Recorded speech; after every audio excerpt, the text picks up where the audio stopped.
So guys, nandito na naman tayo. Siyempre, good morning muna dyan at good evening rito. Ito guys, medyo ginabi na ako. What the heck? At ang layo ng pinanggalingan ko. Anyway guys, ito pag-usapan muna natin usapang Senado pa rin tayo guys sa mga nangyari kung bakit pinipilit at minamadali nitong may Sayad Block na amyendahan ang kanilang rules, no? Na magkaroon ng voting para sa ganun lamang sila sa numero.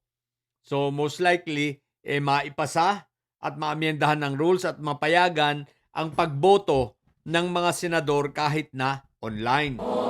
Ang tanong, bakit nga ba nila pinipilit? Okay. Sa totoo lang, ito ay may malaking connection sa impeachment at the same time ay may malaking connection dun sa optics na mangyayari na kinakatakutan nila pagdating ng impeachment trial ni Inday Sayad. Okay.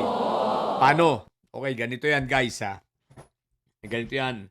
Alam na alam nila na talagang yun nga bigay ng statement si Boying, no, si Ombudsman, si Jingay talagang mangungulungan ito. Hindi ito aabuti ng July, nasa loob ito ng kulungan, di ba? Ngayon, posible magkaganon din itong si Joel Islord. Ibig sabihin, while ongoing on trial, ang sigurado sila na nasa loob na ng kulungan, itong dalawa plus wala si Esprikitik. So, by numbers, talagang sila ay hindi na majority. 10 na lang ang matitira sa kanila. Nanganganib pa si Quick Melt. Si Marco Tae pa. So, isipin mo yun, 5 na agad. So, 6 yung nawala sa kanila. So, ang bilang na lang nila ay 7. Ngayon, anong kinalaman nito guys sa impeachment? Kaya pinupush nila na dapat ang itong mga ito ay makaboto. Bakit? Sapagkat pagdating ng impeachment trial, itong mga judge ay pwede nga pala itong pwede itong mag-motion na halimbawa, mag-motion na kailangan kung i-approve ba nila yung request ng mga prosecution team. For example, gusto ng prosecution na isumpena ang mga bangko, di ba? At buksan ang mga bank accounts. Ang plano kasi nitong mga may Sayad Block, no? May magmo-motion para wag pabuksan. Parang ganoon, magkaroon ng debate. At sa ganoon, para pag nagka-motion, ang gagawin nila yung pinapractice ni pangalan nito, Madam 10K. Na yon? Let's divide the house. No? Yung makasaysayang salita lagi at pinupush ni Madam 10K na let us divide the house. Let us vote. So, pwede yun. Pwedeng maging kaganapan yun sa impeachment trial. At kapag nga naman makakaboto itong mga to online, sigurado, mananalo sila sa bilang at mapiprevent nila anuman ang request ng prosecution na halimbawa katulad ng pagbubukas ng bangko, di ba? Magagawa nilang laruin. At syempre, judge nga sila, di ba? Yung decision nila hindi yan basta pwedeng salagin ng Supreme Court pag nasa impeachment trial na dahil sui generis nga yan. So, ang gagawin nila, dadaan sa boto. Syempre, 13 sila. Di ba? 13 sila kapag itinuloy-tuloy yung voting online. Kaya, pinupush nila na talagang maamyendahan ang rules. O, di ba ga? Ngayon, kasi nga naman, pag nangulungan itong mga ito, 7 na sila. Pag nag-request ng prosecution, kahit pa mag-object sila, halimbawa, may mag-motion ng objection from the judges, no? Pag nag-voting sila, matik na. At hindi lang yun, sa kahit anong usapin, wala na, oo, sila ang majority, ang presiding officer ay nasa majority, pero kung 7 sila, ang tawag doon, lame duck. So, walang power, walang buhay. Talo sila at talo sila ng minority, di ba? So, isa yun sa mga senaryo na alam nila na mangyayari. At igagambol nila yon, di ba ga? At gusto nilang syempre, kailangan nilang kailangan nilang hindi na nila mapipigil ang impeachment, trial. So, kailangan nilang gumawa ng paraan na kahit sa mga ebidensya man lang ay mapigilan nila or ma-minimize nila. Di ba ga?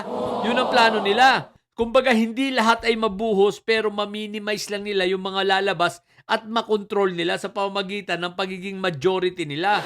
Na ang lahat ay gagawin nila, idadaan nila sa let us divide the house. Diba? Let us vote. Ganon.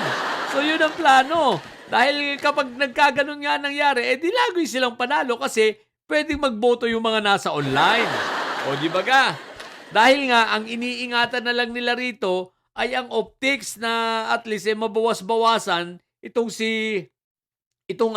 pangit na magiging imahe nitong si Inday Sayad. Okay. Ngayon, guys, eto di mabuting balita yan. Pabor na pabor ako. Dapat talaga makulong yung mga hinayupak na yan eh. At sa totoo lang, kahit na hindi ma-impeach si Sayad, hindi na mahatulan, tulad yan ang sinabi ko, damaged goods na yan dahil 16 talaga ang kailangan eh. Bagamat sinasabi ko, iniisip ko, dapat kung ano na lang yung, kung ilan na lang yung nandun, doon nila kunin sa average ba, no? Sa quorum, no? Hindi ganun eh. Maliwanag ang kasi sinasabi ng ating konstitusyon na 2/3, no? Ng miyembro ng Senado. So, talagang 16 ang kinakailangan boto. Ang sa akin, guys, kahit hindi na makuha yung 16, ang importante sa akin, makulong itong mga to.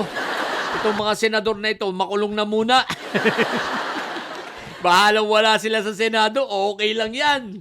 Basta sila ay nakakulong. Ngayon, si Inday Sayad, dahil kukulangin sa boto, kahit na hindi ma-impeach yan, at least damaged goods na yan. Diba? Bad order na yan. Lalabas at lalabas na ang lahat ng mga ebidensya. Ewan ko lang naman. Sino pa ba naman taong gago ang boboto dyan? Bukod lang doon sa kanilang mga talagang solid na mga humihimod sa kanilang mga puwet, yung mga siraulo. Iilan lang naman yon. Kaunting-kaunti lang yon. At the same time, may kakaharaping kaso yan sa ombudsman. Di ba ga? So kasi makakaapekto talaga guys, yun ang realidad. Makakaapekto talaga itong pagkakawala ng mga senador na ito dahil yung iba rito gusto rin talagang bumaliktad at boboto. Sa totoo lang boboto ng yes yan Yung iba dyan, katulad ni Joel Islulong, yun ang plano niya. Sa totoo lang, traidor yan kaya lang, mangungulungan. So, hindi na siya makakaboto. So, hindi na madadagdagan yun sa yes. Pero ang sa akin, wala na akong pakialam doon. Importante, makulong yung mga yan.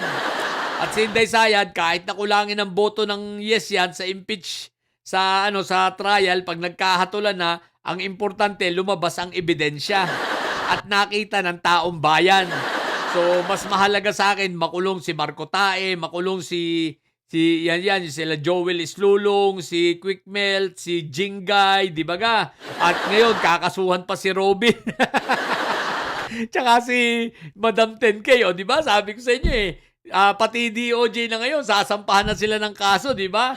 Ako po, merong manggagaling sa mga private citizens at merong manggagaling sa gobyerno ang kasong kakaharapin nitong si